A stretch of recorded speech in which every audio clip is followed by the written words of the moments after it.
Joining you at 6.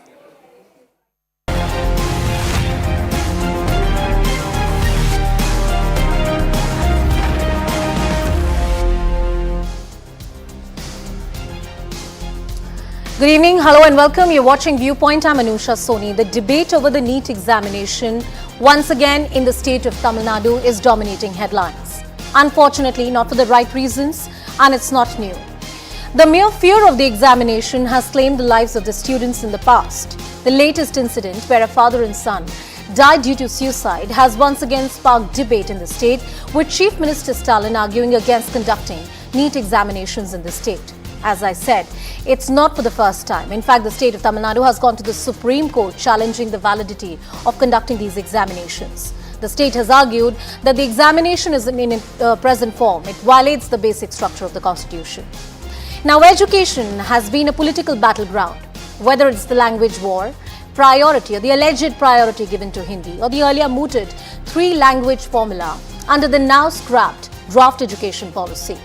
The southern states have often been in disagreement with the centre. Should education solely be a state subject? That's one suggestion on the table. Should union government have no say at all? Is that even acceptable? At a time when history is a contested territory in our country, shouldn't education be isolated from the political cacophony? Our focus on Viewpoint tonight.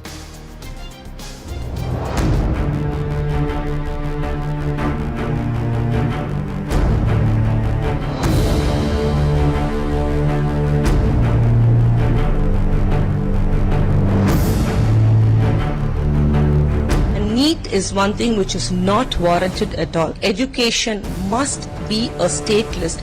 Only that state chief minister can decide what they really need to want for their students. ಈ ವರ್ಷ ಸ್ವಲ್ಪ ತಡ ಆಯಿತು. ಮುಂದಿನ ವರ್ಷದಿಂದ ಹೊಸ ಶಿಕ್ಷಣ ನೀತಿಯನ್ನು ಬದಲಾವಣೆ ಮಾಡಿ National education policy is a very future-looking policy. Immediately, because such a versatile, well-researched, publicly consulted policy is brought in, only because it's brought in by Prime Minister Modi, we like to hate it.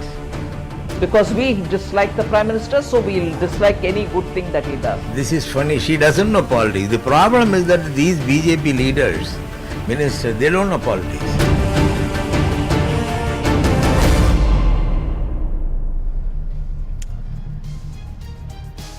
It's not new. It's indeed not new. The kind of politics that we have witnessed on this entire issue, especially education, has been one issue that has dominated the political discourse in the state of Tamil Nadu. And that is why they took that very strong position and went to the Supreme Court and said, look, NEET in its present form is not something which is plausible for the students of Tamil Nadu. Interesting data and figures. If you actually dig in, the number of students who qualify for the NEET examination, Tamil Nadu is one of the highest states. With its literacy levels and the kind of students and the quality of students, it is one of the best performing states if you look at the numbers. Yet, the number of suicides are very, very high. Tamil Nadu has the highest number of medical aspirants and doctors. Tamil Nadu, indeed, as I said earlier, because it has better levels of literacy, it contributes a large number of chunk of students to this. Before the NEET examination, state considered class 12 examination for the medical admissions. Then there was the Supreme Court ruling and NEET became a reality in 2017 also in the state of Tamil Nadu. The argument is that over a dozen students have reported suicides, and not for the first time. We have seen it happen over the course of the last 5 to 6 years. The argument is that the manner in which the state's education curriculum has been framed, it is not in sync with the NEET exam. The DMK poll manifesto had promised the abolition of NEET, but how do you abolish NEET? You can't do it through a law. You have to go to the Supreme Court. That's what they've done. The DMK government constituted a committee to study the impact of NEET, and that committee is still doing its work. The panel also submitted a preliminary report, and they said that NEET is detrimental to the students from poor backgrounds. Largely because of a language problem. It happens in English. But to be honest, English is the mode of examination for students from across the country. Whether it's Bihar, whether it's Madhya Pradesh, whether it's any other part of the country, English is not the first language. Now, why is it that the Tamil Nadu government is opposing NEET apart from the unfortunate number of suicides that we have seen? Critics argue that NEET requires special coaching and not affordable for many students who come from poorer sections of society or underprivileged sections of society. It is also argued that the manner in which the language is used, or English as the method of examination, that is something which is not suitable for most candidates. Kerala government, now we're shifting our gears and we're talking about the national education policy. If you look at the key objections that the key southern states have made, you would barely find a substantive point. Yes, we have seen the controversy over the three-language formula or the kind of erosion and omissions that have been made in the NCERT syllabus, but largely this is an ideological battle. Kerala government claims that the policy is too centralized, by which they mean that the state suggestions are not taken. Tamil Nadu government has set up a panel for a state policy, and this is something they've also argued before the court. MK Stalin, the chief minister, has called the centre's policy elitist. Why is it elitist? Because it's held in a certain language, presumes a certain level of training for students, which students from underprivileged sections don't have. Kerala government says that NEET is incompatible with the federal structure. What I said in the opening of the show, that the argument is take away the state, the subject of education from the concurrent list and put it solely in the centre's list or the union list. The Karnataka government, it plans to scrap the national education policy and implement a state policy, but education is a concurrent subject. Karnataka government says that uniform policy does not suit India. Whether it's the state of Karnataka, Kerala, Tamil Nadu, even parts of Andhra Pradesh, West Bengal, for example, has set up a committee to analyze the policy. Education becomes a very, very important issue, and more importantly, these are opposition-ruled states. Let me cut across to our guests as well and take in a view from them who are joining us on the broadcast. Let me quickly take in a view and understand from them where do they stand on this particular issue, especially when it comes to the suggestion that education should completely be a state subject. We have with us on the broadcast Mr. Narayan Tirupati of the BJP, who's joining us on the broadcast. We also have our other guests who are with us on the show, but I want to begin with the BJP. Kamru Chaudhary of the Congress Party is also with us on the show. Mr. Dharani Dharan from the DMK and Professor Sangeet Ragi, who's a political analyst. Good evening, gentlemen. Thank you so much for joining us on the broadcast. And Mr. Dharani Dharan, coming to you first. As we look at the numbers, and I want to begin on this note that these suicides are deeply unfortunate. We must deliver on an education system which is suitable for all children, for all students, not just in the academic sense, but there is no extra pressure which a student or his family is not able to bear with, like it has happened in many cases. But that being said, Tamil Nadu has had the highest number of aspirants qualifying for the NEET examination. So the sheer fact that mentally a lot of students are not able to deal with it, doesn't it require some extra efforts from the state government instead of scrapping the entire examination? Wrong view about the NEET exam and why DMK is protesting. I think you haven't got the view correctly. See, clearing NEET does not mean getting an admission through merit. There are two different things, because 50% of the students who write NEET will clear NEET, but only 1%, the top 1%, gets it on merit. And what we are saying is, any entrance exam is antithesis to the concept of merit. In 2006, when DMK came to power, we stopped entrance exams for admission to engineering as well as medical colleges under Tamil Nadu government. Why we are saying it is because any entrance exams against social justice. A.K. Rajan committee clearly said before and after introduction of NEET, number of government schools Tamil medium students joining medicine through merit reduced from 20% to 1.5%, and number of first time graduates joining medicine through merit reduced from 25% to 15%. This also corroborates with the research from the West. Even in the US, many of the Ivy Leagues are now moving away from entrance exams or standardized tests such as SAT and GRE, simply because they think these exams prefer the privileged are able to do well in these exams. Mr. Dharani Dharan, I appreciate your effort of trying to correct my outlook or viewpoint on this. But if I've understood you correctly, you're arguing against any competitive examination in this country. You're saying we should do away with examination, because that's what I understood from what you have said so far, No, no. on a literal interpretation of Yeah, things. I'll also make a corollary to what you asked me. That is that, see, if IIT, then IIT means IITians, who are IITians, only 0.1% of engineers. So it is only applicable to 0.1% of the engineering seats in this country. But when it comes to NEET, it is for all medical admissions. And most of the medical colleges, 99.9% of the medical colleges in Tamil Nadu belongs to the Tamil Nadu, or funded by Tamil Nadu State government, yes. tax, like Tamil Nadu government, right? Yes. So why are you coming and telling how Tamil Nadu government should select students? Right? But, see, Tamil Nadu has the best healthcare I in take that India. point. I take that point. Okay, Okay, let's move on. I take that point. And I'll take that point to the other panelists also on the broadcast. But Mr. Dharanidharan, you are not the only government which is funding, medical institutions in the country. Other state governments also do the same, and there are other state governments, of course, who have taken exception, who have set up their own panels. But the manner in which this entire issue has been strongly taken up by the DMK, many argue that you are challenging the federal structure in some way. It's a double-edged sword, as I said, the federal structure argument. See, again, as I'm saying, education is a state subject. Sorry, education is a concurrent subject, It's a concurrent and health subject. is a state subject, right? So why should union government have a say on this? Health, Tamil Nadu has the best healthcare in India.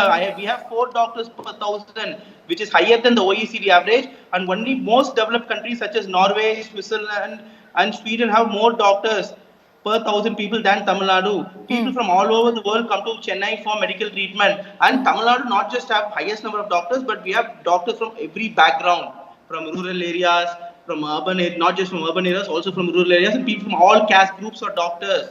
This is made possible only because of the Dravidian model's affirmative action. Okay, Mr. Narayan Right. Tirupati, I think at the heart and at the core of the argument that Mr. Dharanidharan made here is that, look, if the state government is spending money, and this is on medical institutions, we have a good doctor to patient ratio in this country, why is it that the state government should not have a say? We should be allowed to conduct an examination which is suitable to the needs of the students in our state. Argue on merit, sir. See, out of 71 medical colleges in Tamil Nadu, 38 is government medical colleges, and 32 are private medical colleges. Just for information. And then, see, when the NEET, before the NEET in Tamil Nadu, only 1 or 1.5% of the students in government schools were admitted in the medical colleges. And out of around 5,000... Sir, let him finish. Sir, let him finish. I'll come back to you. Mr. Tirupati, go ahead. Mr. Tirupati, go ahead. Yes, please. I am telling the facts. I can send you the facts also. And out of 5,000, approximately 5,000 seats, around 3,300 seats were taken by the so-called schools which were known as coaching class schools in some few districts, belongs to around 10 to 13 schools, and also the Chennai city. The senior counsel, Mrs. Nalini Chidambaram, had argued in the Supreme Court for the arguments placed by Mr. Dharanidharan.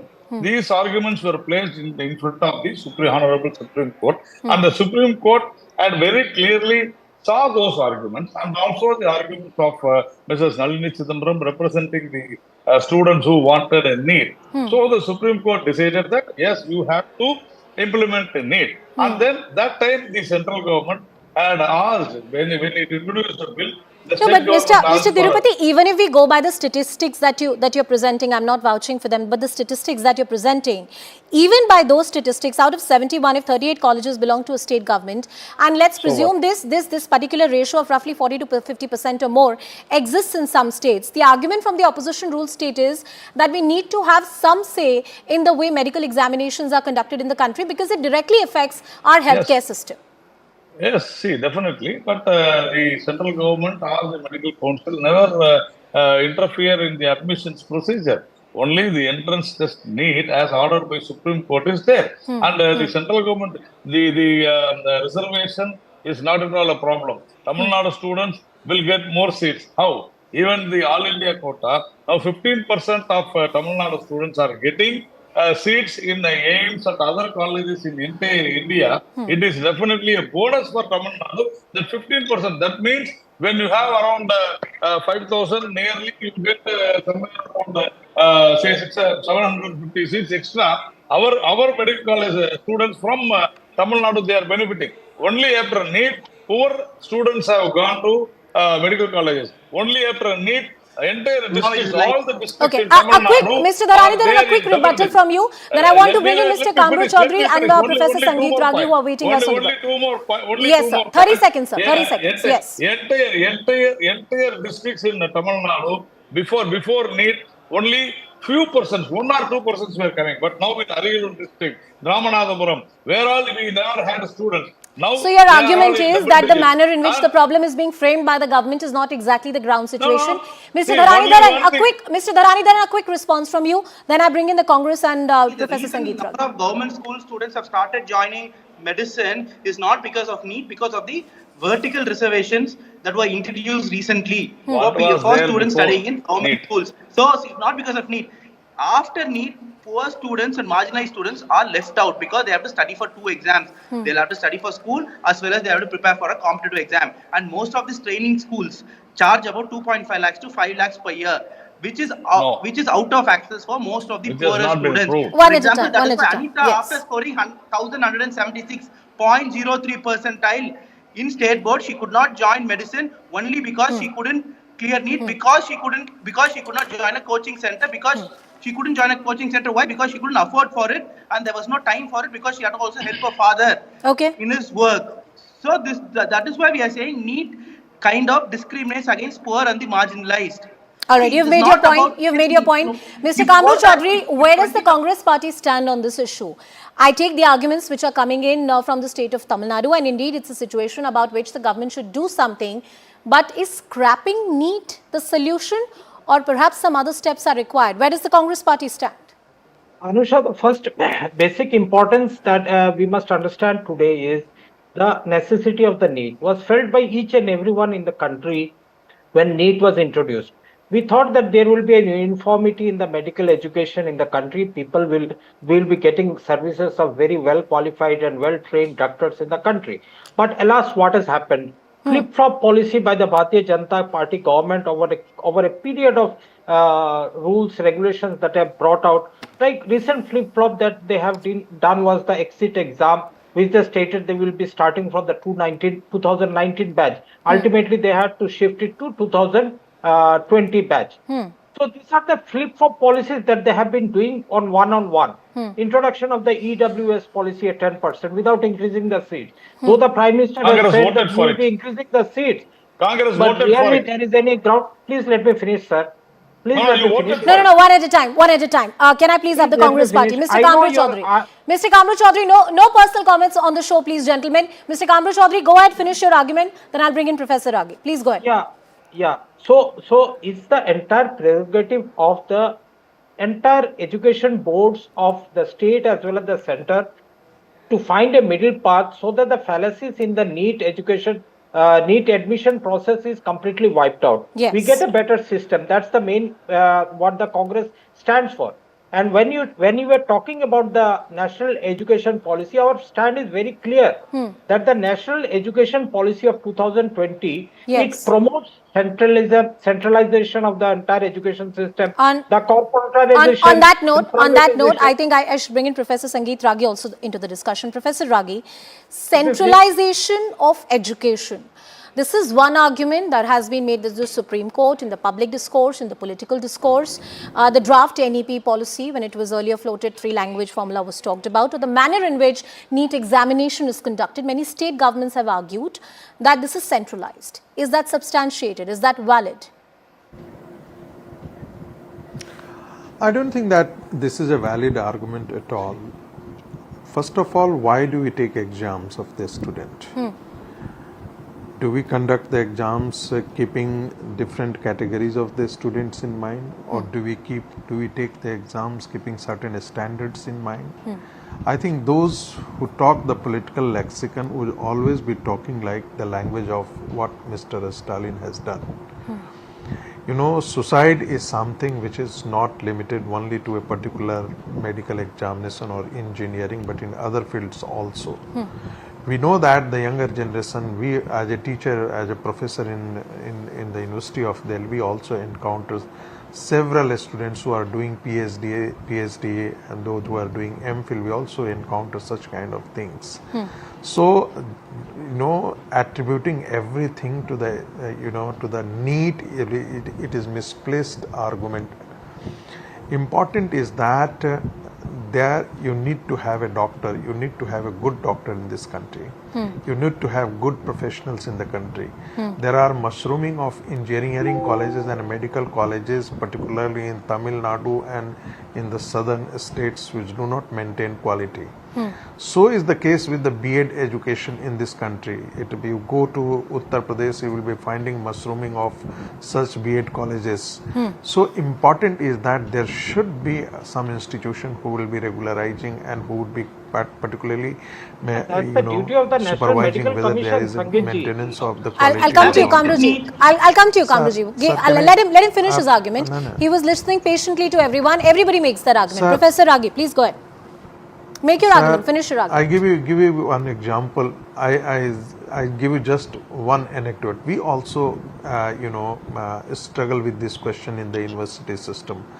There are 60,000 or 70,000 students which enroll with the portal of higher education in the University of Delhi.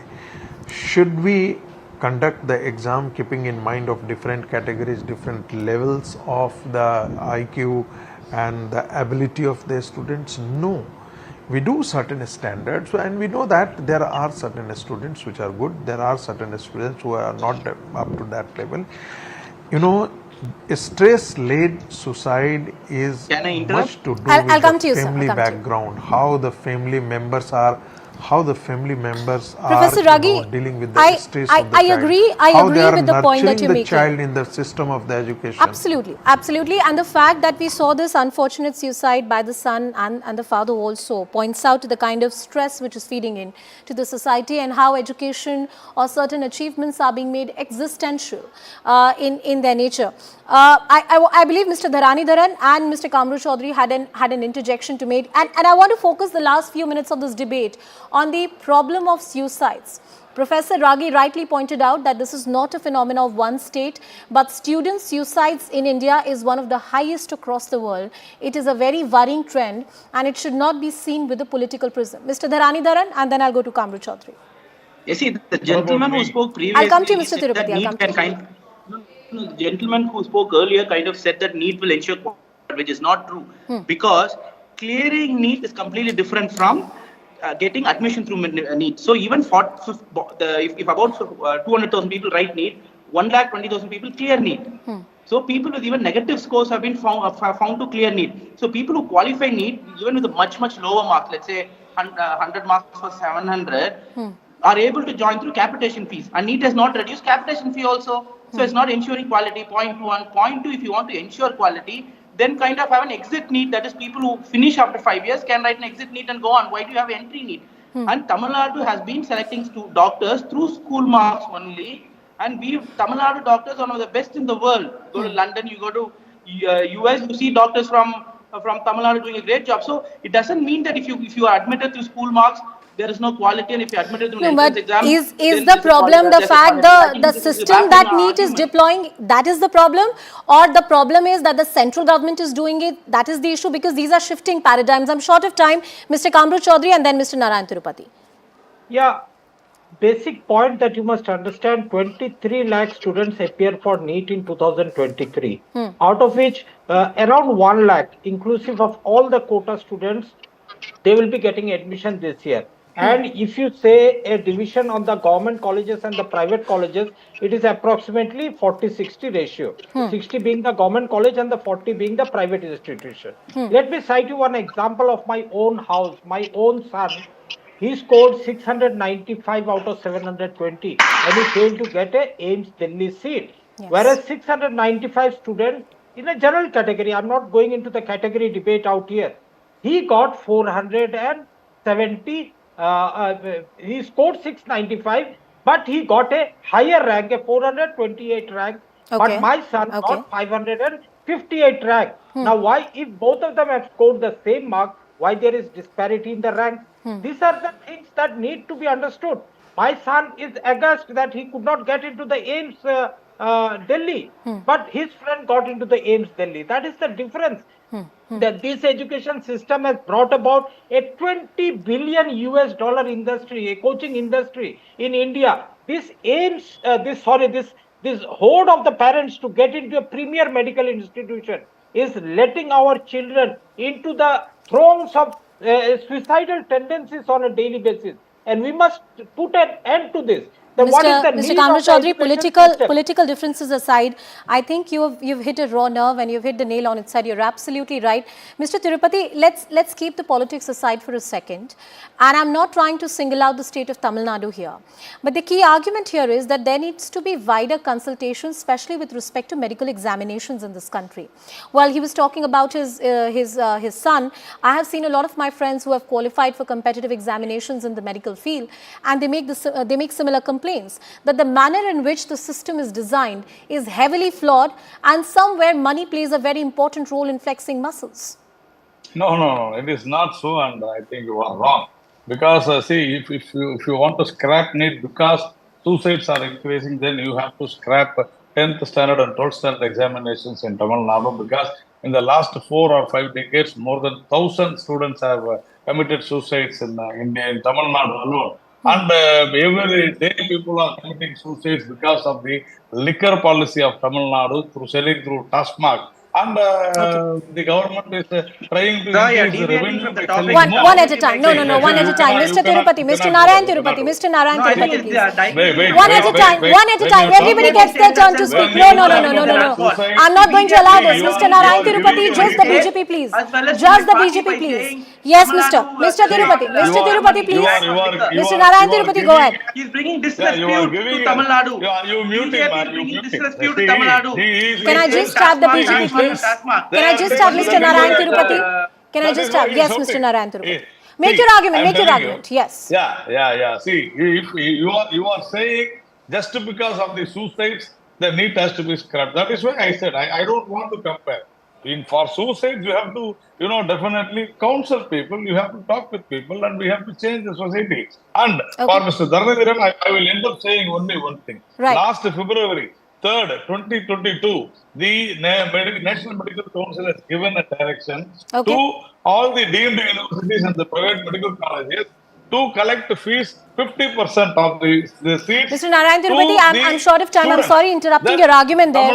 But Professor Ravi, I want you to take last 1 minute on the show and spell it out for our viewers. Politics aside of this entire issue, the manner in which medical examinations, the competitive or the preliminary medical examinations are conducted in this country, Professor Ravi, does need a reform, and it should be a wider party consultation that should happen in this country. Would you agree? Completely agree with you that it needs wider consultation, and probably the NEET has already done it. Why states are opposing it? Because there are private players in states who are doing the business in the field of the medical education. They will be hit hard the moment NEET comes into the picture, because the NEET has certain standard, is trying to maintain a certain standard in terms of the quality of the questions, the standard of the questions. What happens that, keeping this mind that this goes against this particular category, that particular category is something which has to do with the politics. As an academician, I would always be suggesting that you please keep these things aside, because this is not going to benefit the society and particularly the profession itself. What is happening in different parts of the state, what country, that the educational institutions are coming up. They are taking huge huge donation from the private and that's exactly the point, Professor Ravi, that was made by some people on the panel. That's all the time that I have, but I want to end on a note and insist once again that the brightest and the best of the Indian minds preparing for qualifying for medical practice and medical examination for NEET in this country deserve a better, more rationalized and a far more simpler system that reflects merit and not the politics of it. Let's shift our focus, shift gear. There's some breaking news which is coming in, shifting our focus to that. After the Congress party said it will contest the 7 Lok Sabha seats in Delhi, Aam Aadmi Party's Dilip Pandey has said if they are planning to contest all seats, then there is no point in being part of the INDIA alliance that was formed to fight, and I'm quoting, for saving democracy. Listen into this conversation. I have with me Aam Aadmi Party MLA and Delhi in charge Dilip Pandey. Dilip, we have got to hear a statement coming from the Congress party. It's a bit confusing because one leader has said that they are going to prepare to fight on all 7 seats, while the other one has actually said that they are going to contest all 7 seats in Delhi. What is your reaction to that? Even that's what when we got to know through media sources that Congress party is not probably willing to make any alliance in upcoming elections, general elections in Delhi. And if that's the case, then I guess there's no point in being part of that India alliance. And obviously the party decision is yet to come, but our leadership is going to decide whether the upcoming India alliances meeting they're going to attend or not. Cutting across to my colleague Rupashri Nanda, who's joining us on the broadcast. Rupashri, AAP is clearly miffed. Did they expect something else? Well, initially the reaction from the Aam Aadmi Party was that they had not taken the leadership of Delhi very seriously, and they had actually said that these things or these hurdles come during the process of negotiations, and ultimately it will be the top leadership which decides when leaders sit across the table and decide on seat sharing. But there was also a statement coming in from Anil Chaudhary, who actually said that they are going to contest all 7 seats. And many Aam Aadmi Party MLAs, including Dilip Pandey, Somnath Bharti, and there were others also in the Delhi Assembly, who actually said that if Congress party is planning to contest all 7 seats in Delhi, then there is no point in Aam Aadmi Party being a part of that India alliance. And there is no point in going for the meeting that is scheduled in Maharashtra. So definitely, a hurdle coming in before that meeting. But again, like Dilip Pandey himself said, and our top sources have confirmed to us, even when it comes to the Congress party, it will be the top leadership which will decide on seat sharing and negotiations. It will not happen. Well, that's the litmus test. When can you come to an agreement about the seat sharing? Thank you, Rupashri, for putting all of that into perspective. We'll continue tracking this story and much more on the other side of a quick break. The Congress tries to play the Hindutva card in the poll-bound state of Madhya Pradesh. Will it work or will it backfire?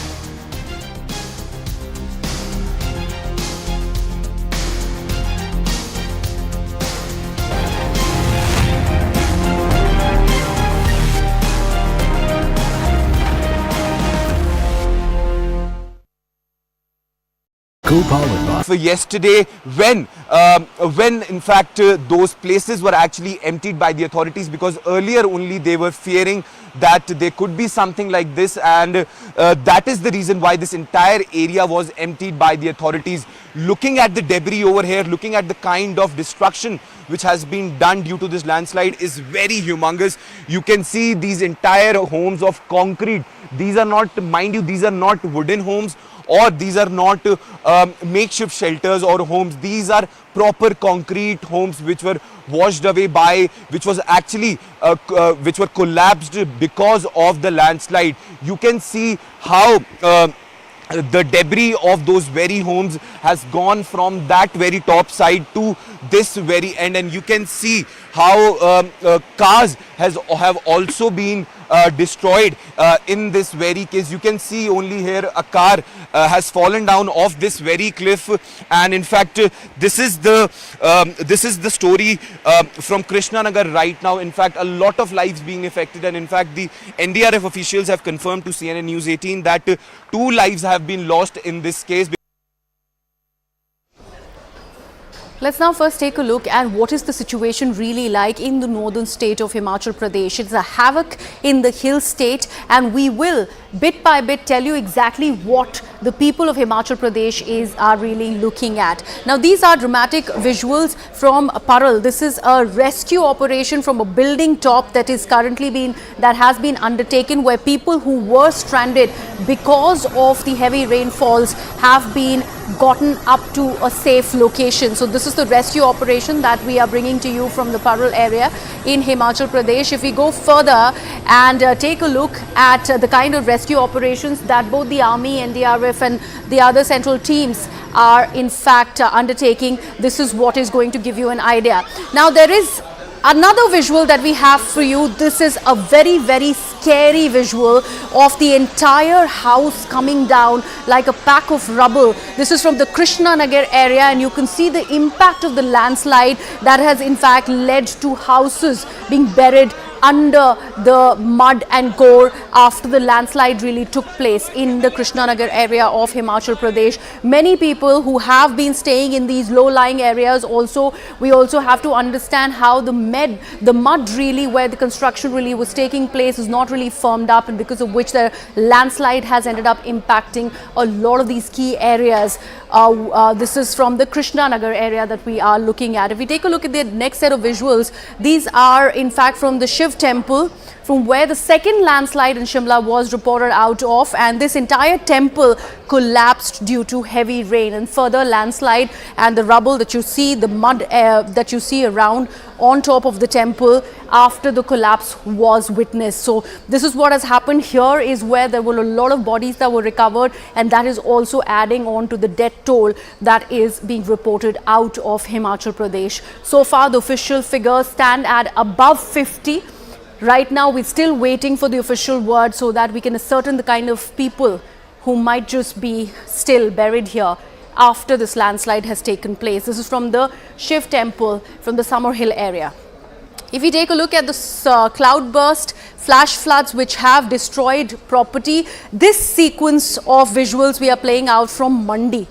And this is the kind of fury of the river that has been inundated after the cloudburst in Mandi, and you can see people who are in fact in these areas have been badly impacted, and this is how the houses which have been very, very close to the riverbed have also been impacted because of the water fury and the severe inundation that the river really is witnessing. This is from Mandi, ladies and gentlemen. You can see the kind of mayhem that the state of Himachal Pradesh is really witnessing after this fresh bout of rainfall that has been seen here.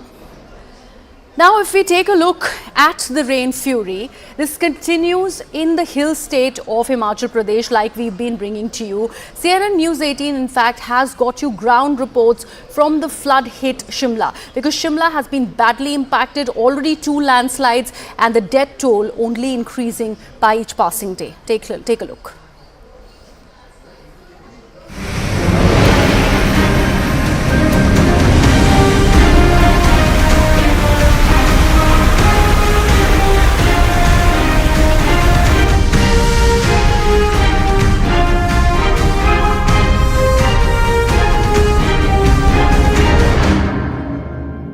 Shimla, one of the most visited tourist spots across the country and perhaps one of the most loved ones as well, is facing an unprecedented crisis in its history, where the state is reeling under heavy floods, flash floods, and in fact heavy rains as well.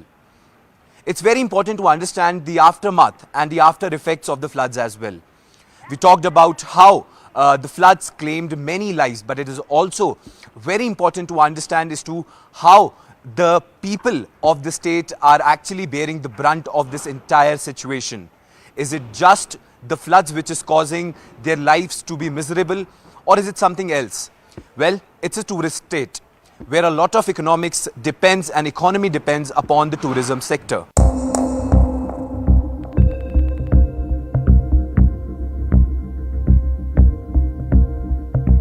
बाढ़ की वजह से आपके business पे क्या effect पड़ा इस चीज़ का, मतलब कम ज़्यादा वैसा ही क्या?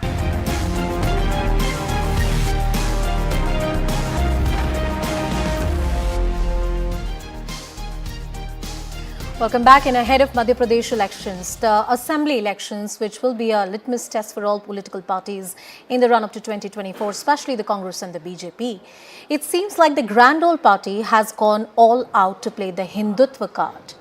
This is to once again try and form a government in the state of Madhya Pradesh.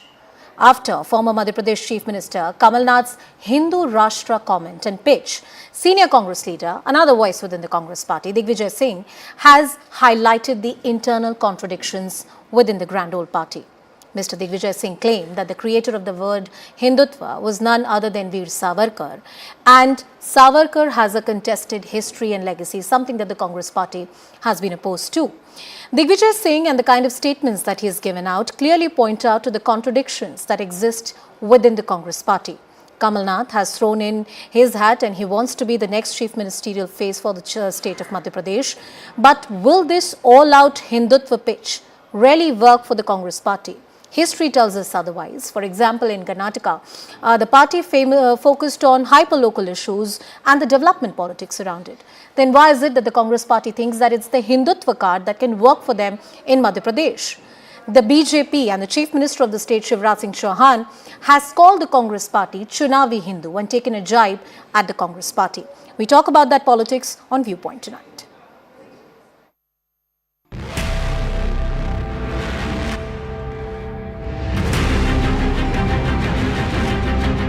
80% तो हिंदू हैं, तो वो क्या हिंदू पैदा कर रहे हैं?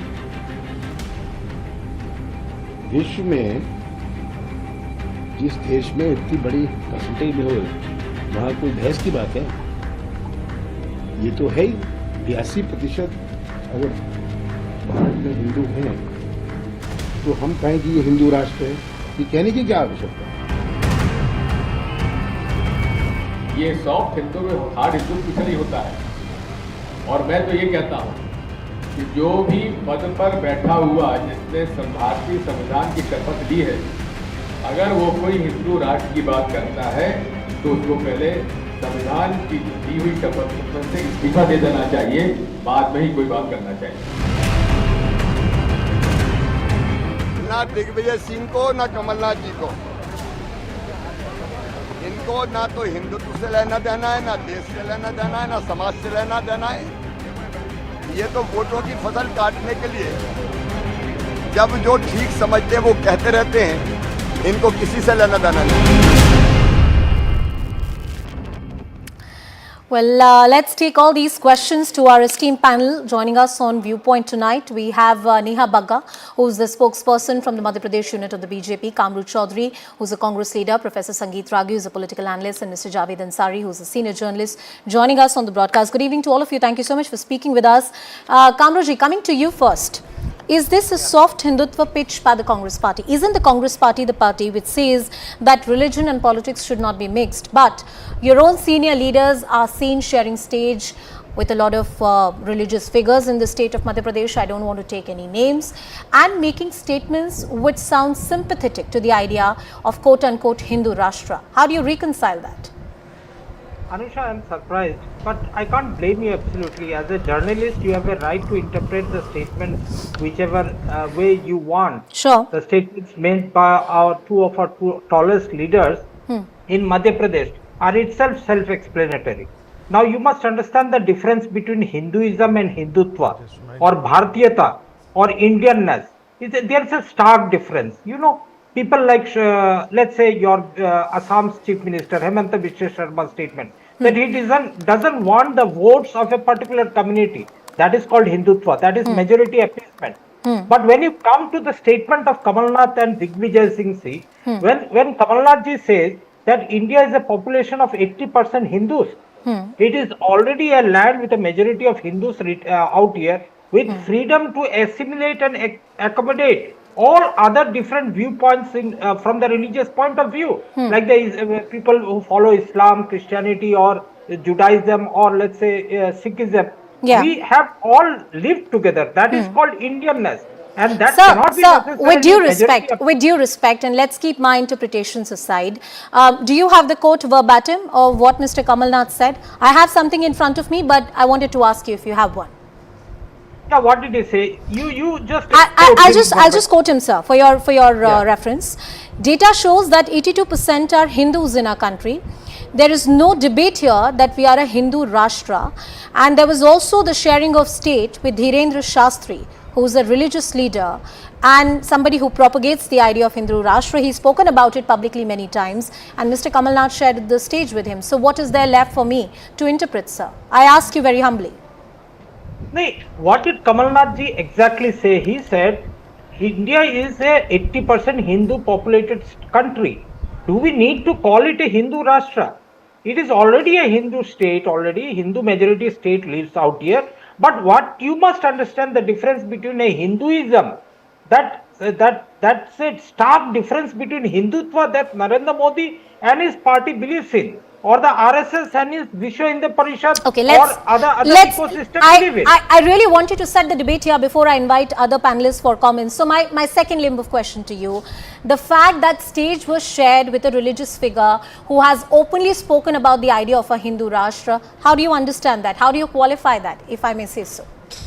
Now you may call me a whataboutery. The Prime Minister going and inaugurating or doing Bhumi Puja of Ram Mandir, that is okay. Being a Prime Minister of a secular country, he goes to the Bohra. Isn't that the politics that you oppose, sir? No. The point basically is that you must understand an individual function or a state function or a party's function. Was there any banner? He has his rights to believe in a particular philosophy, an ideology. We all do, but to support a certain ideology as a political leader is a different matter altogether. Neha Bagga, the question that the Congress party is asking is that any religion or the practices of any religion is not the personal propriety or property of any one political party. We are all Indians and we are allowed to share stage with many people. What's the big deal? Anusha, first of all, I want you and your viewers to hear this, what Kamal Nath ji is saying.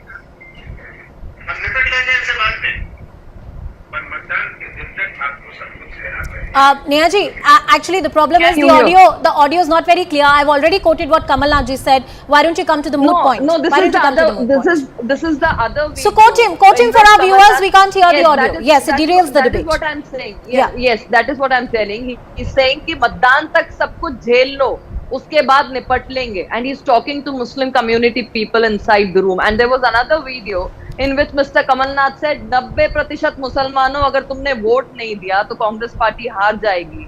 See, this is the same Congress which becomes fancy dress Hindu when Chunav is near, and plenty of the occasions we have seen Priyanka Gandhi, Rahul Gandhi visiting temples, going mandir for parikrama, and thereafter what they do? Hindu terrorism. They coin words like saffron terrorism. And then where was I want to ask Congress spokesperson, where was Kamal Nath when Srimati Sonia Gandhi said that Ram does not exist, Ram kalpnik hai? Where was he when Salman Khurshid compared Hindu to ISIS, Boko Haram? Where was they when one of their leaders said that saffron का चोला पहनकर लोग जो है वो rape करते हैं? Where were they when they termed that terminology like Hindu phobia and Hindu terrorism? See, there are plenty of occasions when Congress has blamed Hindu for no reason, and this is the time when election Fancy dress Hindu is the moot point that Neha is making here. Javed Ansari, sir, coming to you and taking in a view from you, do you believe that politics around religion or quote-unquote Hindutva will take the center stage as far as the political discourse in the state of Madhya Pradesh is concerned? I'm afraid not just in Madhya Pradesh, but in other states as well. Come 2024, the stage is being set for the religious backdrop of that election. On January 20th, or give or take a couple of days, the Ram Mandir will be inaugurated. Already there is a petition to rake up Kashi Vishwanath, and now even for the Mathura, for Krishna Janmabhoomi. So the stage is being set. So let's not kid ourselves. The stage is being set. There is a huge undertones of religiosity. What Mr. Kamal Nath has always skirted that thin dividing line in the Congress. The Congress at the best of times is a coalition of right of center, left of center, centrist, all shades of opinion. Sure. Mr. Kamal Nath represents the right of center politics of the Congress party. They want to challenge the BJP. BJP so far has had a monopoly, enjoyed a monopoly as far as Hinduism is concerned, as far as the large majority. They want to challenge that, and therefore Mr. Kamal Nath has been doing this. It's not just this. Yeah. When the Ram Mandir construction started, he sent 4 silver bricks to Ayodhya. That was his personal contribution. So he wants to just reinforce his and the Congress party's Hindu credentials, so that all the Hindus don't just gravitate towards the BJP and the Congress is left out in the cold. That's a game that he's playing. Whether he'll be successful or not, we will only know once the results come out. Once the results come out, Professor Ravi, the right of the centre, that's the narrative that Mr. Kamal Nath has always stood with. That's what Mr. Javed Ansari also pointed out. Do you think this bet will aid the Congress party to coming back to power? They've highlighted a lot of issues as far as politics of Madhya Pradesh is concerned, whether it's the issues of Adivasis or the issues of backward classes and various other issues. But this pitch of Hindutva by Kamal Nath, do you think it's going to help the Congress party? Does it stick? I think that last time it had worked. You remember that Computer Baba was one who was, and also there were so many sadhus and sons who were polarizing votes for the Congress party in the last assembly elections of Madhya Pradesh. Whether it will work or this time or not, only time can tell. But one thing is very clear, that Kamal Nath is doing it purely for political purpose, purely for dividing the Hindu votes. You remember before 2019 elections, it is the Muslim community members, the leaders from different sections of the Muslim community had a meeting with Rahul Gandhi, in which the members of the Muslim community shared the viewpoint that we are your people, we will be voting for you. But you devise some kind of a thing which could eat into the votes of Hindutva. And that's why in the last parliamentary election, the soft Hindutva was peddled by Rahul Gandhi, but that didn't work. Here also, since last time you also see the video of Kamal Nath as Neha ji, put forward before you, your viewers, that Kamal Nath was speaking to the Muslim leaders that if you don't come out 90% to the polling booth, we will not be able to defeat the BJP. So they, on the one hand, within the camera, within the closed circuit, they are talking, Congress is talking to the Muslims, the archbishops are talking to the community members that defeat the BJP anyhow, and until and unless you come consolidated, we will not be able to do. Another point which I want to make, and that is very important. Congress party earlier played the politics of 20% Muslims and other communities, and keeping it in mind that the 80% Hindus are divided along caste lines. Right? What is happening that the caste lines, ever since the Narendra Modi have come into picture, that caste equation have worked, social equation have worked. There is a but caste not consolidation. That much. Indeed. Hindutva certainly have acted. So I have last 2 minutes on the show, and I want to take that point forward that Professor Ravi is making. Congress party is so desperate to break it. Is that the desperation of the Congress party? Mr. Kamru Chaudhary, the Congress party was very focused in Karnataka elections. They were talking about the hyperlocal issues, and despite the best of the provocation coming in from your political opponents, the party and the narrative remained very focused on the development issues. Why is it that senior leaders from your party, chief ministerial faces and contenders need to speak about the idea of a Hindu rush? Clearly, there is a shift. There is a center-right position that the Congress party has taken that Mr. Javed Ansari was also talking about. Mr. Kamru Chaudhary. You must understand that the MP election is far different from the elections of Karnataka. We had a very focused election campaign in Karnataka, and we were very successful despite the Prime Minister Modi, Amit Shah camping out there for a number of days. But in Madhya Pradesh, you see just picking out an issue out of nowhere, like Narottam Mishra did, the Home Minister of Madhya Pradesh, with regards to the Besharam Rang film. So these are the issues that are going to come up. They will try to provoke the Congress leaders in Madhya Pradesh into getting out statements which are provocative in nature, which will suit their campaign goals. I am afraid they don't have to provoke you. I have to give last 30 seconds to Neha as well. Neha, closing comments from you, please. Anusha, see, this is not fight about Hindu Rashtra or Muslim polarization, because time and again we have seen after 2014 elections, if you remember, there was A.K. Antony report which said that polarization was at its peakest in Congress party, and that is why continuously Congress is losing. And this time also, this is the Putra Moho Ladai, which is going on between Digvijay Singh and Kamalnath. And for that matter, they have chosen their favorite subjects, one on one side and other on other side. But the crux of the whole issue is that Rahul Gandhi says मंदिर में लड़कियों को छेड़ने के लिए जाया जाता है. Digvijay Singh says Hindu is terrorist, saffron terrorism. Then Salman Khushi says Hindu is IS, Boko Haram. One of their leaders says that Lord Krishna has taught jihad. Another says that saffron people wearing saffron clothes raped. So there are multiple occasions when Congress has used such kind of language, but there was none in the front who have taken action or protested against this language. So this time also, this is clearly a political tactic for vote bank. What it essentially is doing, and as I see it as an observer of politics in the state, is that development issues or core issues of Madhya Pradesh, say healthcare and education, where the state has not fared very well, or crimes against women, are not the part of the political discourse, the mainstream political discourse like it should be. Neha Bagga, Kamru Chaudhary, Professor Sangeet Ragi, Mr. Javed Ansari, thank you all for joining us on Viewpoint tonight. We also get to a very special conversation as India celebrated Independence Day. There was a delegation of US congressmen who were part of the celebrations, marking India's rise on the global stage. One of them was United States Congressman Shri Thanedar, who is joining us on the broadcast. So thank you so much for speaking with us. My first question to you is about the leadership of the Prime Minister. You've spoken about it on multiple occasions, and the bipartisan support that India is getting in US right now. Why so much renewed hope and enthusiasm around Brand India? How do you understand that? Now, when Prime Minister Modi ji came to the United States, I had the honor to escort him as he made his grand speech at the joint session of United States Congress. So Mr. Modi's speech was very well received.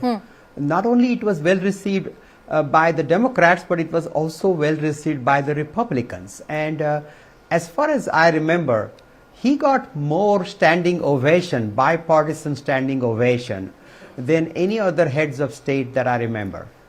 So Mr. Modi laid out a great plan in terms of his vision for India. And that was very well received in a bipartisan manner. And given the threat of China and the Russia's aggression in Ukraine, there is a bipartisan support in the United States Congress to build a strong relationship with Indian government, because India can be very helpful in bringing peace to the Indo-Pacific region. Indo-Pacific region, you crucially talk about that. There have also been suggestions that India should take a far stronger position when it comes to foreign policy. Chinese, of course, are one reason that the entire world, especially the Western superpowers, are looking at India with renewed hope. But when it comes to Indian foreign policy, what are your observations and suggestions? Well, I think India has to rethink its non-alignment policy. India needs to have a trusting relationship with the United States.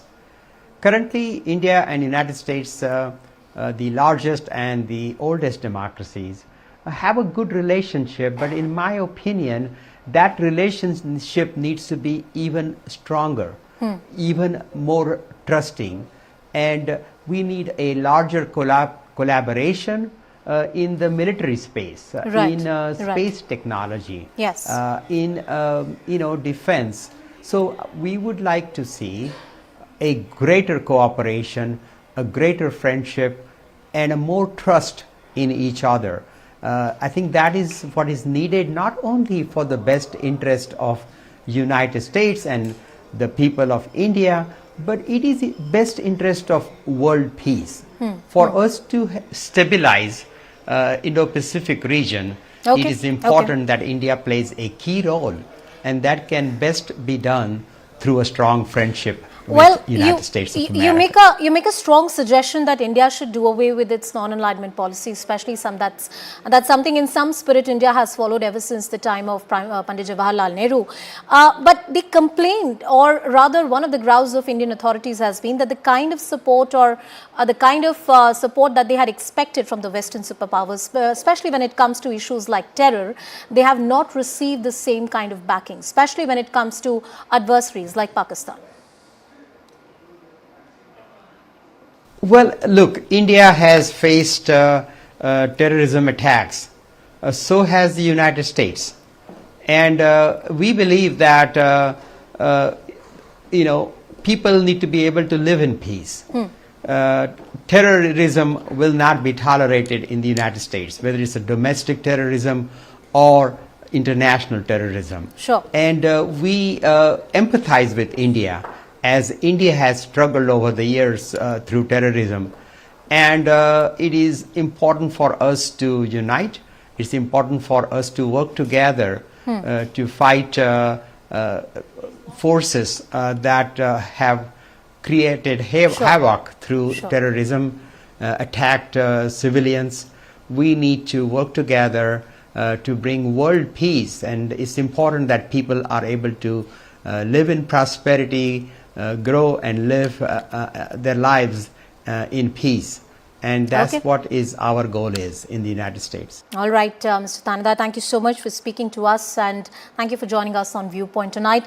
Well, with that, it's a wrap on this edition of Viewpoint. Plain Speak follows.